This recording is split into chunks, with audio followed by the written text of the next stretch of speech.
Welcome. This is Mr. Perry. We continue with our government series. Our piece today, What is a Democracy? Nowhere is the word democracy mentioned in the Declaration of Independence or the U.S. Constitution. How could that be? Our government is a democracy. Well, for one, as we'll discuss later, the founders actually feared democratic rule. James Madison expressed this attitude in Federalist 10.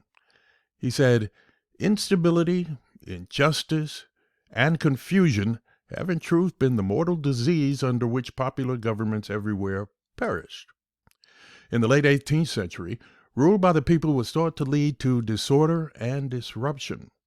Yet a democratically based government was seen as superior to the monarchies of Europe. Democracies did not originate with the founding of the United States.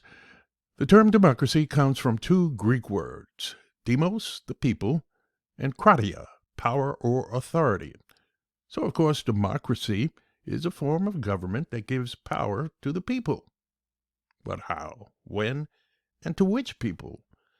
The answer to these questions changes through history. Democracies are based on rule of law. The ancient Greeks, particularly Aristotle, valued natural law, the notion that human societies should be governed by ethical principles found in nature. The Greeks are famous for practicing direct democracy, a system in which citizens meet to discuss all policy and then make decisions by majority rule. However, only free males were considered to be citizens, so their democracy was certainly limited. Today, direct democracy is practiced in New England town meetings where all citizens of voting age meet to decide important political decisions. But how could direct democracy work in a large, diverse population spread over a geographical distance? Well, generally, the answer has been that it can't. In its place, the American founders put indirect or representative democracy. In this system, representatives are chosen by the people to make decisions for them. The representative body then becomes a manageable size for doing the business of government. The founders preferred the term republic to democracy because it described a system that they generally preferred. The interests of the people were represented by more knowledgeable, wealthier citizens who were responsible to those that elected them. Today, we tend to use the terms republic and democracy interchangeably.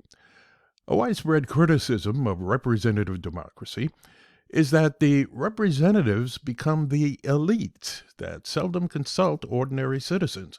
So even though they are elected, a truly representative government really doesn't exist. Another modern version of democracy is called democratic centralism. Now, this is a term made famous by Vladimir Ulyanov Lenin. As a leader of the Russian Revolution in 1917, he established a communist government that allowed no private property to exist. All members of society were theoretically equal. However, Lenin considered a small vanguard of the revolution necessary to guide the people and establish order. So a small group of leaders make decisions in the name of the people based on their perception of what the people want and need.